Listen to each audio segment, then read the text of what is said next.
আসসালামু আলাইকুম এভরিওয়ান, কাঠগোলাপ চ্যানেলে আপনাদের স্বাগতম। আশা করি ভালো আছেন আপনারা। আজকে আমি পড়ব হুমায়ুন আহমেদের বিখ্যাত কুটুমিয়া উপন্যাসের দ্বিতীয় পর্ব। হাজী একরামুল্লাহ অবাক হয়ে বললেন, তোমার ঘটনা কি? আলাউদ্দিন চুপ করে রইলেন। একরামুল্লাহ সাহেব তাকে দেখে এত বিস্মিত হচ্ছেন কেন তা বুঝতে পারলেন না। 1 সপ্তাহ পরে এসেছেন, এই জন্যেই কি? তিনি মুক্তি প্রকাশনীর পোষা লেখক, তাই বলে প্রতিদিন আসতে হবে এমন তো কথা নেই। হাজী একরামুল্লাহ গলা খাকারি দিয়ে বললেন, তুমি আগে প্রতিদিনই একবার বাংলা বাজার আসতে, এবারে 6 দিন পরে আসলে, তাও আমি লোক পাঠিয়ে খবর দিয়েছিলাম বলে আসা। ঘটনা কি? কোনো ঘটনা না। অসুখ বিসুখ হয়নি তো? আলাউদ্দিন না সূচক মাথা নাড়লেন। অসুখ বিসুখ যে হয়নি সেটা তো তোমাকে দেখেই বোঝা যাচ্ছে, বরং ওজন বেড়েছে। তোমার শরীরে থলথলে ভাব চলে এসেছে, পাঞ্জাবির ভেতর দিয়ে ভুঁড়ি দেখা যাচ্ছে। ব্যাপার কি? কোনো ব্যাপার না। বিয়ে শাদী করেছো নাকি? জি না। এই বয়সে বিয়ে শাদী? পুরুষ মানুষ যে কোনো বয়সে বিয়ে করতে পারে, গোপনে বিয়ে করে থাকলে স্বীকার করতে অসুবিধা নাই। বিয়ে করিনি। চেহারা ফর্সা হয়েছে, ইস্ত্রি করা পায়জামা পাঞ্জাবি পরেছ। তোমাকে ইস্ত্রি করা কাপড়ে কোনোদিন দেখেছি বলে মনে পড়ে না। একটা কাজের লোক আছে, সেই কাপড় ধুয়ে দেয়, লন্ড্রি থেকে ইস্ত্রি করিয়ে আনে, রান্না বান্না করে, ভালো রান্না। কুয়েতে বাবুর্চির কাজ করেছে। বলো কি, একেবারে বিদেশি বাবুর্চি? ভালো হয়েছে। চিরকুমার লোকদের যে জিনিসটা প্রথম দরকার সেটা হলো একজন ভালো বাবুর্চি। খাওয়া দাওয়ার কষ্টটাই চিরকুমার লোকদের আসল কষ্ট। ভাত আর ডিম ভাজি কতদিন খাওয়া যায়? ঠিক বলেছেন। তোমাকে 2টা কাজের জন্য ডেকেছি, 2টাই জরুরি। একটা আমার জন্য জরুরি, আর একটা তোমার জন্য জরুরি। জি বলুন। হাত দেখার বইয়ের কি অবস্থা? একটা বই শেষ করতে তো এতদিন লাগার কথা না। আলাউদ্দিন ইতস্তত করে বললেন, আগে দিনে লিখতাম, রাতেও লিখতাম, এখন রাতে লিখতে পারি না। হাজী সাহেব বললেন, রাতে লিখতে পারো না কেন? রাতকানা রোগ হয়েছে নাকি? রাতে চোখে দেখো না? খাওয়া দাওয়ার পর আলসেমি লাগে। করো কি? 8টা বাজতেই ঘুমিয়ে পড়ো। ঘুমাতে ঘুমাতে 11টা বেজে যায়। খবরের কাগজ পড়ি, টিভি দেখি। টিভি কিনেছো নাকি? জি, একটা 14 ইঞ্চি টিভি কিনে ফেলেছি। Colour TV? Colour TV? Black and white কেনার ইচ্ছা ছিল। কুটু বলল, কিনবেন যখন কালার কিনেন। দেখলাম কুটুর কথার মধ্যে বিবেচনা আছে। কুটুকে? কুটু আমার বাবুর্চি। হাজী সাহেব অবাক হয়ে বললেন, তোমার বাবুর্চি এখন বলে দিচ্ছে কি কিনবে কি কিনবে না? আলাউদ্দিন মাথা নিচু করে বললেন, ওর বিবেচনা খারাপ না। বেশি বিবেচনা হওয়াটা আবার ভালো না। শেষে দেখা যাবে তোমার বইপত্র সে লিখে দিচ্ছে। যাই হোক, 7 দিন সময়, এর মধ্যে বই শেষ করবে। আজ বুধবার, আরেক বুধবারে পাণ্ডুলিপি নিয়ে চলে আসবে। জি আচ্ছা, এখন উঠি? হাজী সাহেব বললেন, তুমি এসেই যাই যাই করছো কেন? লক্ষ্য করেছি এর মধ্যে 3-4 বার ঘড়ি দেখেছ। চুপচাপ বসো, দুপুরে খাওয়া দাওয়া করে তারপর যাবে। মোরগ পোলাও আনতে বলেছি, মোরগ পোলাও খেয়ে তারপর যাবে। অসুবিধা আছে? জি না। উসখুস করছো কেন? বারবার পকেটে হাত দিচ্ছ। পকেটে কি? পিস্তল নাকি? চাঁদাবাজরা পিস্তল নিয়ে যখন আসে বারবার পকেটে হাত দেয়। কি আছে পকেটে? কিছু না। কিছু একটা তো পকেটে নিশ্চয়ই আছে। বের করো দেখি জিনিসটা কি। আলাউদ্দিন পকেট থেকে সিগারেটের প্যাকেট এবং ম্যাচ বের করলেন। তাকে খুবই বিব্রত মনে হলো। হাজী সাহেব বললেন, তুমি সিগারেট খাও? তা তো জানতাম না। আগেও খেতে, না সম্প্রতি ধরেছ? এখন 1-2টা খাই। খাও, ভালো কথা। এত লজ্জা পাচ্ছ কেন? ধরাও একটা সিগারেট। উসখুস করার কারণ এখন স্পষ্ট হলো। নেশাখোররা সময় মতো নেশা করতে না পারলে উসখুস করে। ধরাও একটা সিগারেট। থাক। থাকবে কেন? খাও। নেশার জিনিস সময় মতো না খেলে মেজাজ খারাপ হয়। আমি চাই না আমার সামনে মেজাজ খারাপ করে কেউ বসে থাকবে। দেখি, আমাকে একটা দাও। আমি যে সিগারেট একেবারে খাই না তা না, তোমার ভাবির সঙ্গে ঝগড়া হলে খাই। হাজী সাহেব সিগারেট ধরালেন, আলাউদ্দিনও ধরালেন। তবে তিনি খানিকটা সংকুচিত হয়ে রইলেন, কারণ তিনি একজন হাজি এবং ধর্মপ্রাণ মানুষের সঙ্গে মিথ্যা কথা বলেছেন, এই জন্য সংকোচ। তিনি বলেছেন 1-2টা খাই। ঘটনা সেরকম না। গত কয়েকদিন হলো প্রচুর সিগারেট খাচ্ছেন, বিশেষ করে রাতে খাওয়ার পর মুখে একটা পান দিয়ে যখন টিভির সামনে বসেন তখন সিগারেট খেতে বড় ভালো লাগে। টিভি দেখার ব্যবস্থাটাও কুটুমিয়া খুব আরামদায়ক করেছে। টিভিটা বসিয়েছে লেখালেখির টেবিলে। তিনি এখন খাটে আধশোয়া অবস্থায় থেকে টিভির ভিতর তাকিয়ে থাকতে পারেন। টিভিতে বিশেষ কিছু যে দেখেন তা না, সিগারেট ধরিয়ে একটা চ্যানেল দেখতে থাকেন। সিগারেট শেষ হওয়া মাত্র অন্য একটা ধরিয়ে চ্যানেল বদলে দেন। কেবল লাইন নেওয়াতে এই সুবিধা হয়েছে, অনেকগুলো চ্যানেল। আলাউদ্দিন, জি, এখন আরেকটা জরুরি বিষয় নিয়ে তোমার সঙ্গে আলোচনা আছে, মন দিয়ে শুনবে। জি আচ্ছা। তোমাকে আমি স্নেহ করি, এই ব্যাপারটা আশা করি তুমি জানো। জি জানি। তুমি নির্বিরোধী মানুষ, অহংকার নাই, ভদ্র, বিনয়ী, কখনো মিথ্যা বলো না, এই জন্যই পছন্দ। আমি যে তোমার মঙ্গল চাই এ বিষয়ে তোমার কোনো সন্দেহ আছে? জি না। হামিদা নামের আমার দূর সম্পর্কের একজন আত্মীয়া আছে, দুঃখী মেয়ে। প্রায় 20 বছর আগে তার স্বামী মারা যায়। মেয়েটা পড়ে যায় অকুল সমুদ্রে। মেয়েটা রূপবতী, তাকে বিয়ে করানোর জন্য আমরা চেষ্টা করেছি, সে রাজি হয় না। তার প্রতিজ্ঞা জীবনে বিবাহ করবে না। সে একটা চাকরি নিল, 2 মেয়েকে মানুষ করতে লাগলো, যাকে বলে জীবন সংগ্রাম। আলাউদ্দিনের সিগারেট শেষ হয়ে গেছে, তার আরেকটা সিগারেট ধরাতে ইচ্ছা করছে। হাজী সাহেব কি মনে করবে এই ভেবে ধরাতে পারছেন না। আলাউদ্দিন, জি। এরকম উসখুস করছো কেন? যা বলছি মন দিয়ে শোনো। মন দিয়ে শুনছি হাজী সাহেব। হামিদার মেয়ে 2টাই মায়ের মতো সুন্দরী হয়, দুজনেরই ভালো বিয়ে হয়েছে। 2টা মেয়েই এখন আছে বিদেশে। একজন থাকে স্বামীর সঙ্গে সিঙ্গাপুর, আরেকজন মালয়েশিয়ার কুয়ালালামপুরে। আলাউদ্দিন বলেন, খুব ভালো। হাজী সাহেব বললেন, যতটা ভালো মনে হচ্ছে ততটা ভালো না। হামিদা পড়েছে মহাবিপদে। একা বাস করতে হয়, নিঃসঙ্গ জীবন। আজেবাজে দুষ্ট লোক তাকে নানাভাবে ত্যক্ত করে। বিয়ে করলে এই সমস্যা থেকে সে বাঁচবে। তাকে অনেক বোঝানোর পর এখন সে বিয়ে করার ব্যাপারে নিমরাজি হয়েছে। মেয়ে 2টি চাচ্ছে মা বিয়ে করে সুখী হোক। বাংলাদেশে বিধবা মায়ের বিয়ের ব্যাপারে আগ্রহী হয় না। এরা যে হয়েছে সেটা আল্লাহর রহমত বলতে হবে। আলাউদ্দিন আরেকটা সিগারেট ধরিয়ে ফেললেন। হাজী সাহেব কিছু বললেন, বরং হাসি মুখে আলাউদ্দিনের দিকে খানিকটা ঝুঁকে এলেন। নিচু গলায় বললেন, হামিদা বানুকে তুমি বিয়ে করো না কেন? আলাউদ্দিন থতমত খেয়ে বললেন, আমি? হ্যাঁ তুমি। আমার ধারণা হামিদার পাত্র হিসেবে তুমি খুবই উপযুক্ত। মেয়েটা ভালো, তরুণী বয়সে সে অপূর্ব রূপবতী ছিল। সেই রূপের খানিকটা এখনও আছে। তাকে দেখে মনেই হয় না তার বয়স 45। তুমি তার ছবি দেখেছ, সুন্দরী কি তুমিই বলো? আমি ছবি কখন দেখলাম? তোমার রান্নার বইয়ের ফ্ল্যাপে অধ্যাপিকা হামিদা বানুর ছবি আছে। এই হলো সেই হামিদা বানু। উনি অধ্যাপিকা? আরে না, বই চালাবার জন্য লেখা। বিয়ে পড়ার সময় বিয়ে হয়ে গেল বলে আর পড়াশোনা হয়নি। এখন এজি অফিসে কাজ করে। জুনিয়র অডিটর, মাসে সব মিলিয়ে ঝিলিয়ে 6,000 টাকার মতো বেতন পায়। তোমাদের দুজনের সংসার এই টাকায় চলে যাবার কথা। তোমার এই বিষয়ে মতামত কি? আলাউদ্দিন বিব্রত হয়ে বললেন, বিয়ের কথা কখনো ভাবিনি। হাজী সাহেব বিরক্ত হয়ে বললেন, কখনো ভাবনি বলে যে কোনোদিন ভাববে না তা তো না, এখন ভাবো। এখন ভাববো? তুমি এমন ভাব করছো যেন এই মুহূর্তেই তোমার বিয়ে করতে হবে।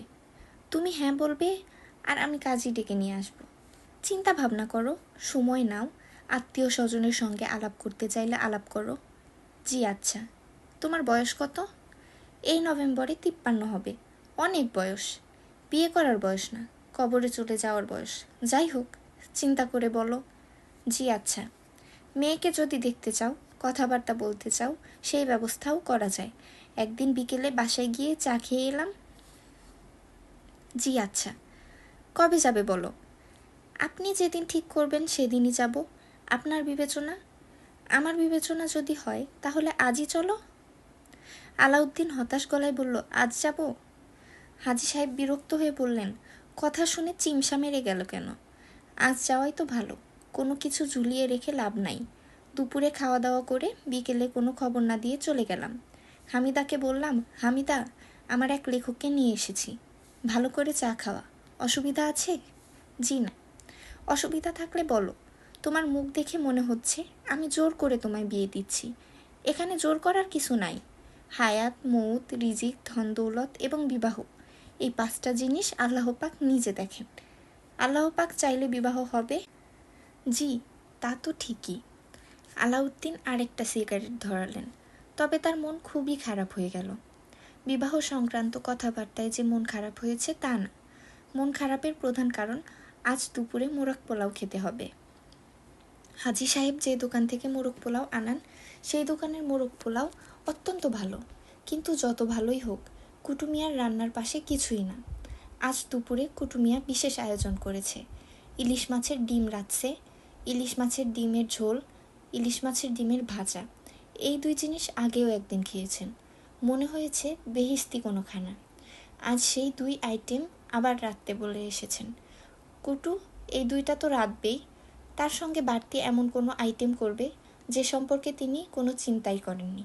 কবে যেন পাতার একটা বড়া বানিয়েছেন। আহা, কি জিনিস! বেসনে ডুবিয়ে গরম গরম ভেজে পাতে দিয়েছে। খাওয়ার সময় মনে হয়েছে বিশাল কোনো বট গাছের সব পাতা যদি এরকম বেসনে ভেজে দিয়ে দেয় তিনি খেয়ে ফেলতে পারবেন। আলাউদ্দিন, জি? তোমাকে দুশ্চিন্তাগ্রস্ত মনে হচ্ছে। জি না, দুশ্চিন্তাগ্রস্ত না। তোমার মন না চাইলে থাক, যেতে হবে না। আমি আমার ভাগ্নিকে নিয়ে বিপদে পড়েছি তা কিন্তু না। হামিদার পাত্র হিসেবে তোমাকে আমার পছন্দ, এটাই আমার আগ্রহের কারণ। আমি আপনার সঙ্গে বিকেলে যাব। তোমার কথা শুনে ভালো লাগলো। আমি নিশ্চিত আমার ভাগ্নির সঙ্গে কথা বলে তোমারও ভালো লাগবে। অতি বুদ্ধিমতী মেয়ে, তোমাদের 2জনের মিলবেও ভালো। তোমার বুদ্ধি কিছু কম আছে, তোমার কম বুদ্ধি ওই মেয়ে পুষিয়ে নিবে। আলাউদ্দিন কিছু বললেন না, চুপ করে রইলেন। কাজী সাহেব বললেন, তোমার বুদ্ধি কম বলেছি এতে রাগ করনি তো? জি না, তোমাকে অত্যাধিক স্নেহ করি বলেই বলেছি, স্নেহ না করলে বলতাম না। দুপুরে মোরগ পোলাও খুবই ভালো ছিল। আলাউদ্দিন তেমন মজা পেলেন না, তার মন পড়ে রইল ইলিশ মাছের ডিমে। দুপুরে খাওয়ার পর তিনি হাজি সাহেবের বইয়ের দোকানে কিছুক্ষণ ঘুমালেন। বিকেলে গেলেন হাজি সাহেবের সঙ্গে তার ভাগ্নির বাসায় চা খেতে। এই ঘটনায় তিনি যে কোনো উত্তেজনা অনুভব করলেন তা না, দায়িত্ব পালনের মতো যাওয়া। একা একা বাস করে তিনি অভ্যস্ত হয়ে গেছেন। বিয়ের মতো ঝামেলায় জড়ানো তার জন্য বিরাট বোকামি হবে। জীবনে অনেক বোকামি তিনি করেছেন, হাজি সাহেবের মুখের দিকে তাকিয়ে এই বোকামিটাও তিনি করে ফেলবেন বলে মনে হচ্ছে।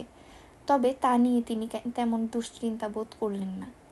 দরজা খুলে দিল হামিদা। সহজ দেশি বিদেশি ও চাইনিজ রান্নার বইয়ের ম্যাপে যে মহিলার ছবি বাস্তবে মহিলা তার চেয়েও রূপবতী। দেখে মনে হচ্ছে 25-26 বছরের মেয়ে। মহিলার 2টি মেয়ে আছে এবং 2জনেরই বিয়ে হয়ে গেছে। এই কথা কেউ বিশ্বাস করবে না। হাজি সাহেব বললেন, হামিদা, কেমন আছিস রে মা? হামিদা খুশি খুশি গলায় বলল, খুব ভালো আছি। মামা, তুমি এতদিন পরে কি মনে করে? তোর বাসার সামনে দিয়েই যাচ্ছিলাম, ভাবলাম তোর এখানে 1 কাপ চা খেয়ে যাই, চায়ের পিপাসা হয়েছে। তুমি আর 2 মিনিট পরে এলে আমাকে পেতে না। আমি বের হচ্ছিলাম, বেবি ট্যাক্সি ডেকে এনেছি। বাসার সামনে বেবি ট্যাক্সি দেখোনি? যাচ্ছিস কোথায়? ধানমন্ডি 27 নম্বরে। বেবি ট্যাক্সি ফেরত পাঠিয়ে দে, আমি তোকে নামিয়ে দেব। আমি একজন লেখককে নিয়ে এসেছি, সহজ দেশি বিদেশি ও চাইনিজ রান্নার লেখক। প্রাইভেট কলেজে ইসলামিক ইতিহাসে অধ্যাপক ছিলেন, এখন হয়েছেন রান্নার বইয়ের লেখক। সবই আল্লাহর ইচ্ছা। হামিদা আলাউদ্দিনের দিকে তাকিয়ে বলল, আপনাকে দেখে আমি খুবই লজ্জা পাচ্ছি। বই লিখেছেন আপনি, ছবি ছাপা হয়েছে আমার। মামা যে আমার ছবি নিয়ে এই কাজ করবেন আমি স্বপ্নেও ভাবিনি। আপনি আমাকে ক্ষমা করে দিন, আমাকে ক্ষমা না করে আপনি যেতে পারবেন না। আলাউদ্দিন কি বলবেন ভেবে পেলেন না। মেয়েটা এত সুন্দর করে কথা বলছে, এত সুন্দর করে কথা বলল, আমাকে ক্ষমা না করে আপনি যেতে পারবেন না। সেই কথার উত্তরে তারও সুন্দর করে কিছু বলা উচিত, মুখে কোনো কথাই আসছে না। হাজি সাহেব বললেন, ক্ষমা করার কিছু নাই, আলাউদ্দিন বই লেখে নাই। অন্যের বই থেকে কপি করেছে। আলাউদ্দিন যদি সত্যি সত্যি বইয়ের লেখক হতো তাহলে ক্ষমা করার প্রশ্ন আসতো। আলাউদ্দিন আগ্রহ নিয়ে বসার ঘর দেখছেন। কি সুন্দর ছিমছাম। ঘরে অনেক আসবাবপত্র, তারপরেও কেমন যেন ফাঁকা ফাঁকা লাগছে। দেয়ালে অতি রূপবতী দুই তরুণীর ছবি। এরা যে হামিদা বানুর মেয়ে দেখেই বোঝা যাচ্ছে। অবিকল মায়ের মতো সুন্দরী। মেয়ে দুটির ছবির উপর একজন যুবকের ছবি, সানগ্লাস পরা যুবক। সে বেলুন ফুলাচ্ছে। এই যুবকের সঙ্গে মেয়ে দুটির চেহারার মিল নেই, তারপরেও বলে দেওয়া যায় এই দুটি মেয়ের বাবা এই যুবক। হামিদা চা নিয়ে এসেছে। চায়ের ট্রে নামিয়ে রাখতে রাখতে সে লজ্জিত গলায় বলল, চায়ের সঙ্গে যে দেব এমন কিছু নেই। অন্যদিন বাসি চানাচুর হলেও থাকে, আজ তাও নেই। হাজি সাহেব বললেন, কিছু লাগবে না। হামিদা বলল, মামা তোমার লাগবে না, কিন্তু তুমি মেহমান নিয়ে এসেছো। হাজি সাহেব বললেন, আলাউদ্দিন মেহমান না, সে বলতে গেলে ঘরের মানুষ। তোর মেয়েরা কেমন আছে? চিঠিতে তো সবসময় লেখে খুব ভালো, তবে যতটুকু ভালো আছে বলে লেখে ততটা ভালো আছে বলে মনে হয় না। অসুখ বিসুখ যখন হয় আমি দুশ্চিন্তা করব বলে আমাকে কখনো জানায় না। হাজি সাহেব বললেন, এটাই তো ভালো। হামিদা বলল, এটা ভালো না, আমি সবসময় সত্যিটা জানতে চাই। মিথ্যা ভালো সংবাদের চেয়ে সত্যি খারাপ সংবাদ অনেক ভালো। হাজি সাহেব আলাউদ্দিনের দিকে তাকিয়ে বললেন, তোমার ঘটনা কি? বাড়িতে ঢোকার পর থেকে তুমি যে ঝিম ধরে বসে আছো, তোমার তো দেখছি দিন কাটছে না, কথা বলো। আলাউদ্দিন বিব্রত গলায় বললেন, কি কথা বলবো? কিছু একটা বলো। কোনো কথাই যদি মনে না আসে হামিদাকে জিজ্ঞেস করো, আপনার দুই মেয়ের নাম কি? আলাউদ্দিন সঙ্গে সঙ্গে জিজ্ঞেস করলেন, আপনার দুই মেয়ের নাম কি? হামিদা হেসে ফেলল, তবে অতি দ্রুত হাসি থামিয়ে বলল, আমার এক মেয়ের নাম রু আর এক মেয়ের নাম নু, দুজনেই মিলিত নাম রুনু। আলাউদ্দিন সঙ্গে সঙ্গে বললেন, ও আচ্ছা। হামিদা বলল, মেয়েদের নাম এক অক্ষরের, এটা শুনে আপনার অবাক লাগলো? আলাউদ্দিন বলল, সামান্য লেগেছে। আপনার চেহারা দেখে সেটা বোঝা যায়নি। এক অক্ষরের নামের পিছনে সুন্দর একটা গল্প আছে, গল্পটা বলি। এদের বাবার খুব শখ ছিল আমাদের প্রথম সন্তানটা মেয়ে হলে তার নাম হবে রুনু। মেয়ে ঠিকই হলো, যমজ মেয়ে হয়ে গেল। তার বাবা রুনু নামটাকে ভেঙে একজনের নাম রাখলো রু আর একজনের নাম রাখলো নু। হাজি সাহেব অবাক হয়ে বললেন, কই, এই গল্প তো আমি জানি না। হামিদা বলল, মামা তুমি আমার কোনো গল্পই জানো না। আমি শুধু যে দুঃখী মেয়ে তা না, আমার জীবনের অনেক মজার মজার গল্প আছে। হাজি সাহেব হঠাৎ তড়িঘড়ি করে ঘড়ির দিকে তাকিয়ে চমকে উঠে বললেন, 10 মিনিটের জন্য আমি একটু ঘুরে আসি। আলাউদ্দিন সঙ্গে সঙ্গে উঠে দাঁড়ালেন। হাজি সাহেব বিরক্ত মুখে বললেন, তুমি যাচ্ছ কোথায়? তুমি বসো, আমি 10 মিনিটের মধ্যেই চলে আসছি। আমার একজন লেখক থাকে 121 নম্বর বাসায়, তাকে একটু তাগাদা দিয়ে আসি। আলাউদ্দিন বললেন, আমিও সঙ্গে আসি। হাজি সাহেব বললেন, তোমাকে নিয়ে যাব না। এক লেখক আরেক লেখককে পছন্দ করে না। তুমি হামিদার সঙ্গে গল্প করো, আরেক কাপ চা খাও। চা শেষ হতে হতে আমি চলে আসব। হাজি সাহেব হন্তদন্ত হয়ে বের হলেন। আলাউদ্দিন অস্বস্তি নিয়ে বসে আছেন। মেয়েদের সঙ্গে এমনিতেই তার কথা বলার অভ্যেস নেই, তার উপর যে মেয়েটি তার সামনে বসে আছে তার সঙ্গেই বিয়ের কথা হচ্ছে, ভালো ঝামেলায় পড়া গেল। হামিদা বলল, আপনি কি আরেক কাপ চা খাবেন? আলাউদ্দিন বললেন, জি না, চা খাবো না। হামিদা বলল, মামা 10 মিনিটের মধ্যে আসবেন না, দেরি করবেন। আপনি ধরে রাখুন মামার ফিরতে 1 ঘন্টা আধা ঘন্টার মতো লাগবে। উনি আধা ঘন্টা সময় দিয়েছেন যাতে আপনি আমার সঙ্গে কথা বলতে পারেন। পাত্র হিসেবে উনি যে আপনাকে এখানে এনেছেন আমি বুঝতে পারিনি। হঠাৎ ওনার মাথায় ঢুকেছে আমার বিয়ে দিতে হবে। আমি কিছুতেই তাকে বোঝাতে পারছি না যে আমি বিয়ে করব না। আপনি সত্যি করে বলুন তো, মামাকে আপনাকে পাত্রী দেখানোর কথা বলে এখানে আনেননি? আলাউদ্দিন হ্যাঁ সূচক মাথা নাড়লেন। হামিদা বলল, কি লজ্জার কথা, চিন্তা করুন। আমার এত বড় বড় মেয়ে স্বামীর সঙ্গে ঘর সংসার করছে, এখন কিসের বিয়ে? বিয়ে যদি করতাম আগেই করতাম। তা তো ঠিকই। হামিদা বিরক্ত গলায় বলল, আগে বিয়ের কথা বললে চিৎকার চেঁচামেচি করতাম, এখন বিরক্ত হয়ে চুপ করে থাকি। এর থেকে আমার ধারণা হয় আমি নিমরাজি। ছি। আলাউদ্দিন বললেন, আপনি আমার উপর রাগ করবেন না। হামিদা বলল, আপনার উপর কেন রাগ করব? কেউ যদি ভুলিয়ে ভালিয়ে আপনাকে নিয়ে আসে, আপনি কি করবেন? আলাউদ্দিন বললেন, আমার খুব সিগারেট খেতে ইচ্ছা করছে। আমি বারান্দা থেকে একটা সিগারেট খেয়ে আসি। বারান্দায় সিগারেট খেতে হবে না, এখানেই খান। সবচেয়ে ভালো হয় আমি যদি চলে যাই। আজ সারাদিন বাইরে কাটিয়েছি, শরীর ঘামে চটচট করছে। মামা এসে যদি দেখেন আপনি নেই, তাহলে আপনার উপর খুব রাগ করবেন। আপনি মামার রাগকে ভয় করেন না? জি করি। তাহলে চুপচাপ বসে থাকুন, আমি আবার চা নিয়ে আসছি। চা খান, গল্প করে আধ ঘন্টা সময় পার করে দিন। আমি আসলে গল্প করতে পারি না। আপনার জীবনের মজার কোনো ঘটনা বলুন। আলাউদ্দিন হতাশ গলায় বললেন, আমার জীবনে আসলে মজার কোনো ঘটনাই ঘটেনি। কখনো ঘটেনি? জি না। ঘটতেই হবে। আমার ধারণা আমার জীবনে প্রচুর ঘটনা রয়েছে, কিন্তু আপনি বুঝতে পারছেন না। যে পোকা মিষ্টি আমের ভিতর জন্মায়, সে মিষ্টি রসের ব্যাপারটা ধরতে পারে না। সে মনে করে তার জীবনটা রসকসহীন অবস্থায় পার করে দিচ্ছে। আলাউদ্দিন একটা সিগারেট ধরালেন। সিগারেট ধরাতে গিয়ে মনে হলো, রাতে হঠাৎ যে ভয় পেলেন, সেই ঘটনা এই মহিলাকে কি বলা যায়। তার কাছে যে মনে হচ্ছিল কুটু তার খাটের নিচে বসে আছে। তিনি কুটুর সঙ্গে কিছু কথাও বললেন। খাটের নিচে কাগজগুলি পাওয়া গেল ছেঁড়া অবস্থায়। এই গল্পটা কি বলা ঠিক হবে? মনে হচ্ছে ঠিক হবে না। হামিদা তার দিকে ঝুঁকে এসে বলল, বলুন শুনি। আলাউদ্দিন বললেন, কি বলবো? আপনার ভাবভঙ্গি দেখে মনে হচ্ছে আপনি একটা গল্প বলার প্রস্তুতি নিচ্ছেন, আবার দ্বিধায় পড়ে গেছেন। গল্পটা বলা ঠিক হবে কিনা বুঝতে পারছেন না। দ্বিধা দূর করে গল্পটা বলুন। আলাউদ্দিন বিব্রত ভঙ্গিতে গল্প শুরু করলেন। হামিদা খুবই আগ্রহ নিয়ে গল্পটা শুনছে। এত আগ্রহ নিয়ে শোনার মতো কী গল্প? আলাউদ্দিন গল্প শেষ করলেন। হামিদা বলল, আপনি নিজে দেখলেন খাটের নিচে সব কাগজ ছেঁড়া? জি। আপনার গল্পটা খুব সহজ একটা ব্যাখ্যা আছে। ব্যাখ্যাটা দিন। যদিও আপনার জীবনে কেটেছে একা একা, তারপরেও আপনি খুব ভীতু টাইপের মানুষ। কারণ আপনি নিজেই বলেছেন আপনি অন্ধকার সহ্য করতে পারেন না। ওই রাতে আপনি খুবই ভয় পেয়েছিলেন।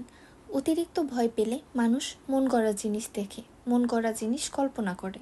পুরোটাই আপনার কল্পনা। আলাউদ্দিন বললেন, আমি যে দেখলাম আমার খাটের নিচের সব কাগজ ছেঁড়া। আমার ধারণা আপনি কয়েকটা ছেঁড়া কাগজ দেখেছেন। আপনার উত্তপ্ত মস্তিষ্কে সেই কয়েক টুকরা কাগজ দেখে ভেবেছে সব কাগজ ছেঁড়া। আপনি নিশ্চয়ই সকালে ছেঁড়া কাগজের টুকরা দেখেননি? দেখেছেন? জি না। কুটু ঘর ঝাড় দিয়ে পরিষ্কার করে রাখে। আপনার বাবুর্চি কুটু মিয়া মানুষটা কেমন? ভালো, খুব ভালো রান্না করে। এর রান্না একবার খেলে অন্য কোনো দিন কিছু আপনার মুখে দিতে পারবেন না। আজ দুপুরে তার ইলিশ মাছের ডিম রান্না করার কথা। হামিদা হাসতে হাসতে বলল, আপনি বলেছিলেন আপনি গল্প করতে পারেন না। এতক্ষণ খুব সুন্দর গল্প করলেন। 30 মিনিট কিন্তু পার করে দিয়েছেন। মামাও চলে এসেছেন, তার পায়ের শব্দ পাচ্ছি। আপনি পাচ্ছেন না? জি না। আপনার কান তীক্ষ্ণ না। পায়ের শব্দ না পেলেও কলিং বেল বাজার শব্দ শুনবেন। হামিদা কথা শেষ হবার আগেই কলিং বেল বাজল। হামিদা দরজা খুলে দিল। হাজি সাহেব ঘরে ঢুকলেন না। তার নাকি অনেক দেরি হয়ে গেছে। হামিদার বাসা থেকে বের হয়ে হাজি সাহেব নিচু গলায় জিজ্ঞেস করলেন, আলাউদ্দিন, আমার ভাগ্নিকে তোমার পছন্দ হয়েছে? আলাউদ্দিন সঙ্গে সঙ্গে বললেন, জি। তাহলে বিয়ের কথাবার্তা শুরু করি। কথাবার্তার অবশ্য তেমন কিছু নেই। হামিদার যদি তোমাকে পছন্দ হয় তাহলে আগামী কালও বিয়ে হতে পারে। তোমার কি আত্মীয় স্বজন কারো সঙ্গে কথা বলার দরকার আছে? আলাউদ্দিন জবাব দিলেন না।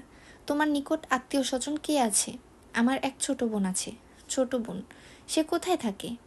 কুষ্টিয়ার ভেড়ামারায় থাকতো, এখন বদলি হয়ে চিটাগং গিয়েছে। চিটাগংয়ের ঠিকানা জানি না। ঢাকা শহরে তোমার কোনো আত্মীয় স্বজন নেই? আছে, তাদের ঠিকানা আমি জানি না, যোগাযোগ নাই। এক ফুপু থাকেন যাত্রাবাড়িতে, তার বাসা চিনতাম। অনেক দিন যাওয়া হয় না, এখন চিনব কিনা বুঝতে পারছি না।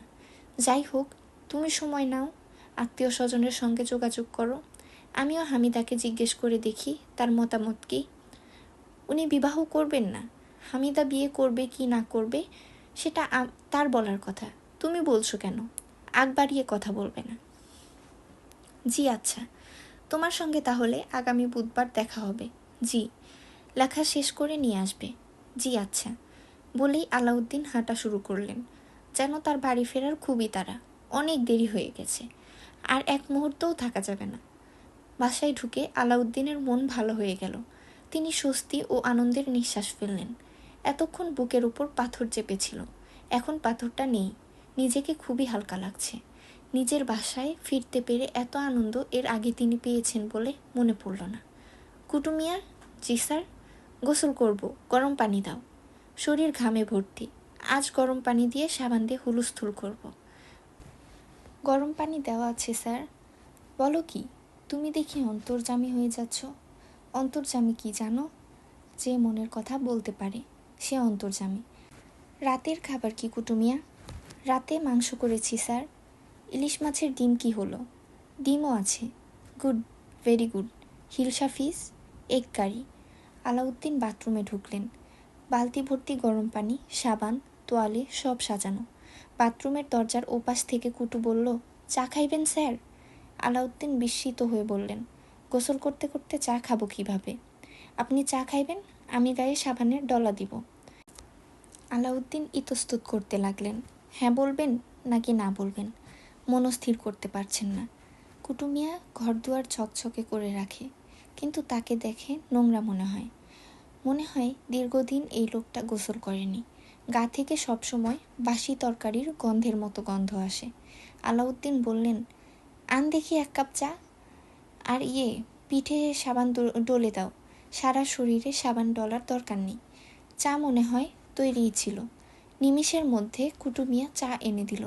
আলাউদ্দিন একটা সিগারেট ধরিয়ে চায়ের কাপে চুমুক দিলেন। কুটু মিয়া পিঠে সাবান ডলছে, গরম পানি ঢালছে।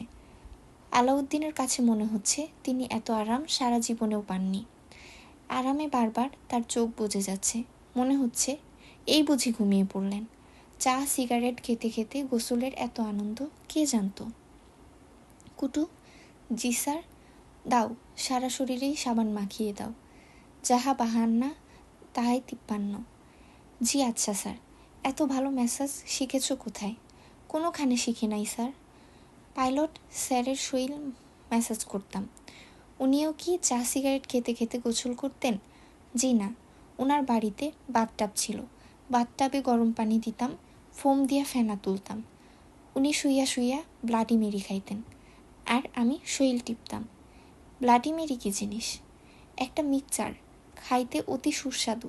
তুমি বানাতে পারো? জি পারি। পাইলট স্যারের কাছে শিখেছি। বানাতে কি কি লাগে? অনেক কিছু লাগে। 3 আঙ্গুল ভদকার মধ্যে। আলাউদ্দিন অবাক হয়ে বললেন, ভদকা মদ না? কুটু হ্যাঁ সূচক মাথা নাড়ল। থাক, বলার দরকার নাই। আমি শিক্ষক মানুষ, মদ বিষয়ে কোনো কথা শোনাই আমার ঠিক না। আমার বাবা ছিলেন আমাদের অঞ্চলের জামে মসজিদের ইমাম। জীবনে কোনো ওয়াক্ত নামাজ কাজা করেন নাই। আসর ওয়াক্তে তার মৃত্যু হয়। আসরের নামাজও তার কাজা হয় নাই। নামাজ শেষ করে বিছানায় শুয়েছেন, কিছুক্ষণের মধ্যেই মৃত্যু। কুটু মিয়া কথা বলছে না, নীরবে সাবান মাখিয়ে যাচ্ছে, গায়ে গরম পানি ঢালছে, শরীর ম্যাসাজ করছে। আলাউদ্দিন ভাবছেন, এই আরাম বাকি জীবন কাটিয়ে দিতে পারলে মন্দ হতো না। কুটু মিয়া, জি স্যার। তোমার পাইলট স্যার খুব মদ খেতেন? চাকরি থেকে রিটায়ার করার পর খুব বেশি খাইতেন। একা মানুষ, কিছু করার নাই। একা মানুষ কেন? স্ত্রী মারা গেছিলেন, ছেলে মেয়েরা বড় হইয়া চইলা গেছে দেশে বিদেশে। আমার মতো অবস্থা। সে ছিল ধনী, আমি গরিব। বেশ এইটা ঠিক না? প্রাইভেট কলেজের শিক্ষক ছিলাম, বেতনের কারবার নাই, ছাত্রই নাই, বেতন কোত্থেকে আসবে? কলেজের বেশিরভাগ শিক্ষক তার বাড়িতে লজিংয়ের মতো থাকতো। নামেই কলেজের শিক্ষক, আসলে লবডঙ্কা। লবডঙ্কা মানে জানো? জি না। মানে জানার দরকার নেই। শরীর টিপছ, শরীর টিপো। জি আচ্ছা। ব্লাডি মেরি জিনিসটা কিভাবে বানায় বলো তো শুনি। খাচ্ছি না যখন, তখন তো শুনতে দোষ হচ্ছে না। কিভাবে বানাই শুনে রাখি। 3 আঙুল ভদকা, তারপর কি? ওয়েস্টার সস 6 ফোঁটা, তাবাসুম 7 ফোঁটা, গোলমরিচের গুঁড়া, লবণের চামচের আধা চামচ লেবুর রস, চায়ের চামচে আধা চামচ, ট্রিপল শেক 1 ফোঁটা, একটা কাঁচামরিচ মাঝখান দিয়া সিল্লা তার অর্ধেকটা। এইসব জিনিস একসাথে মিশানোর পর দিতে হইব টমেটো জুস। ডিপ ফ্রিজে থাকতে হইব 10 দিন। ডিপ ফ্রিজ থেকে আবার বাইর কইরা বরফের কুচি কইরা খাইতে হইব। বলো কি, এই জিনিস পাইলট সাহেব রোজ খেতেন? জি, দিনে এই জিনিস, রাতে মার্গারিটা খাইতেন। সেটা কি? মার্গারিটা খাইতে খুবই সুস্বাদু। যতই সুস্বাদুই হোক, আমি এর মধ্যে নেই। তাছাড়া তুমি যে সব জিনিসের কথা বললে, বাংলাদেশে এসব জিনিস নিশ্চয়ই পাওয়া যায় না। ভদকা পাওয়া যায় রাশিয়াতে। রাশিয়া থেকে তোমার পাইলট সাহেবের পক্ষেই ভদকা আনা সম্ভব, আমার পক্ষে না। কুটু গলা নামিয়ে বলল, ভদকা ঘরে আছে স্যার, ফ্রিজে 1 বোতল আছে। আলাউদ্দিন আঁতকে উঠে বললেন, ফ্রিজে ভদকা কোত্থেকে এলো? পাশের ফ্ল্যাটের সাইফুদ্দিন সাহেব রাইখা গেছে, তার বন্ধুরা দেখলে খাইয়া ফেলবে, এই জন্য রাইখা গেছে।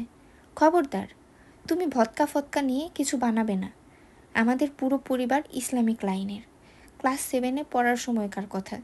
এক রমজান মাসের শুক্রবার রোজা ভেঙে ফেলেছিলাম বলে জুম্মা নামাজের পর সকল মুসল্লির সামনে আমাকে 100 বার কানে ধরে উঠবোস করতে হয়েছে।